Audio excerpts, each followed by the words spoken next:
ആവർത്തനപുസ്തകം അദ്ധ്യായം 16. ആബീബ് മാസം ആചരിച്ച് നിന്റെ ദൈവമായ യഹോവയ്ക്ക് പെസഹ കൊണ്ടാടണം. ആബീബ് മാസത്തിൽ അല്ലയോ നിന്റെ ദൈവമായ യഹോവ രാത്രിയിൽ നിന്നെ ഈജിപ്റ്റിൽ നിന്ന് പുറപ്പെടുവിച്ചത്. യഹോവ തന്റെ നാമം സ്ഥാപിക്കുവാൻ തിരഞ്ഞെടുക്കുന്ന സ്ഥലത്ത് നിന്റെ ദൈവമായ യഹോവയ്ക്ക് പെസഹയാഗമായി ആടുകളെയും മാടുകളെയും അറുക്കണം. നീ ഈജിപ്റ്റ് ദേശത്തുനിന്ന് പുറപ്പെട്ട ദിവസം നിന്റെ ആയുഷ്കാലം മുഴുവനും ഓർക്കുന്നതിന് മാംസത്തോടുകൂടി പുളിച്ച അപ്പം തിന്നരുത്. നീ കഷ്ടതയുടെ ആഹാരമായ പുളിപ്പില്ലാത്ത അപ്പം 7 ദിവസം തിന്നണം. തിടുക്കത്തോടെ ആണല്ലോ നീ ഈജിപ്റ്റ് ദേശത്തുനിന്ന് പുറപ്പെട്ടത്. 7 ദിവസം നിന്റെ ദേശത്ത് ഒരിടത്തും പുളിച്ചയപ്പം കാണരുത്. ആദ്യ ദിവസം വൈകുന്നേരം അറുത്ത മാംസം ഒട്ടും പ്രഭാതത്തിലേക്ക് ശേഷിപ്പിക്കരുത്. നിന്റെ ദൈവമായ യഹോവ നിനക്ക് തരുന്ന പട്ടണങ്ങളിൽ ഏതെങ്കിലും ഒന്നിൽവച്ച് പെസഹ അറുത്തുകൂടാ. നിന്റെ ദൈവമായ യഹോവ തന്റെ നാമം സ്ഥാപിക്കുവാൻ തിരഞ്ഞെടുക്കുന്ന സ്ഥലത്തുവെച്ചു മാത്രം സന്ധ്യാസമയത്ത് നീ ഈജിപ്റ്റിൽ നിന്ന് പുറപ്പെട്ട നേരത്ത് തന്നെ സൂര്യൻ അസ്തമിക്കുമ്പോൾ പെസഹ അറുക്കണം. നിന്റെ ദൈവമായ യഹോവ തിരഞ്ഞെടുക്കുന്ന സ്ഥലത്തുവെച്ച് അത് ചുട്ടു തിന്നണം. രാവിലെ നിന്റെ കൂടാരത്തിലേക്ക് മടങ്ങിപ്പോകാം. 6 ദിവസം പുളിപ്പില്ലാത്ത അപ്പം തിന്നണം. 7-ാം ദിവസം നിന്റെ ദൈവമായ യഹോവയ്ക്ക് വിശുദ്ധ സഭായോഗം കൂടണം. അന്ന് വേലയൊന്നും ചെയ്യരുത്.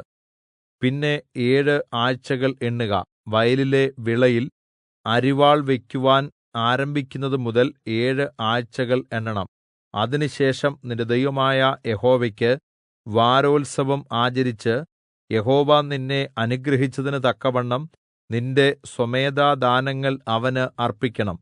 നിന്റെ ദൈവമായ യഹോവ തന്റെ നാമം സ്ഥാപിക്കുവാൻ തിരഞ്ഞെടുക്കുന്ന സ്ഥലത്തുവെച്ച് നീയും നിന്റെ പുത്രനും പുത്രിയും ദാസനും ദാസിയും നിന്റെ പട്ടണങ്ങളിലുള്ള ലേവ്യനും നിന്റെ ഇടയിലുള്ള പരദേശിയും അനാഥനും വിധവയും നിന്റെ ദൈവമായ യഹോവയുടെ സന്നിധിയിൽ സന്തോഷിക്കണം. നീ ഈജിപ്റ്റിൽ അടിമയായിരുന്നു എന്ന് ഓർത്ത് ഈ ചട്ടങ്ങൾ പ്രമാണിച്ച് നടക്കണം. കളത്തിലെ ധാന്യവും ചക്കിലെ വീഞ്ഞും ശേഖരിച്ചു കഴിയുമ്പോൾ നീ 7 ദിവസം കൂടാരപ്പെരുന്നാൾ ആചരിക്കണം. ഈ പെരുന്നാളിൽ നീയും നിന്റെ മകനും മകളും ദാസനും ദാസിയും നിന്റെ പട്ടണങ്ങളിലുള്ള ലേവ്യനും പരദേശിയും അനാഥനും വിധവയും സന്തോഷിക്കണം.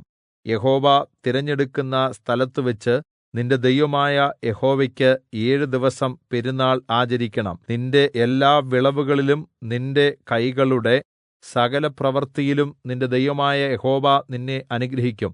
അതുകൊണ്ട് നീ വളരെ സന്തോഷിക്കണം.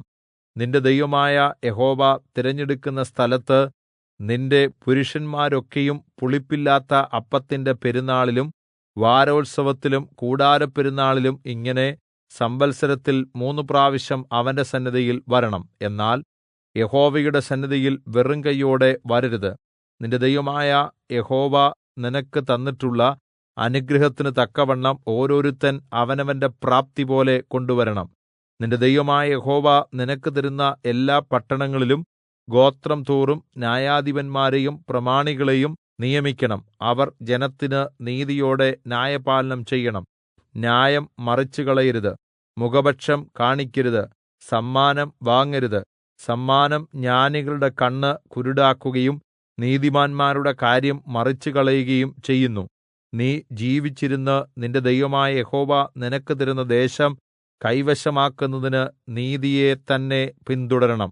നിന്റെ ദൈവമായ യഹോവയ്ക്ക് നീ പണിയുന്ന യാഗപീഠത്തിനരികിൽ യാതൊരു അശേരാപ്രതിഷ്ഠയും പ്രതിഷ്ഠിക്കരുത്.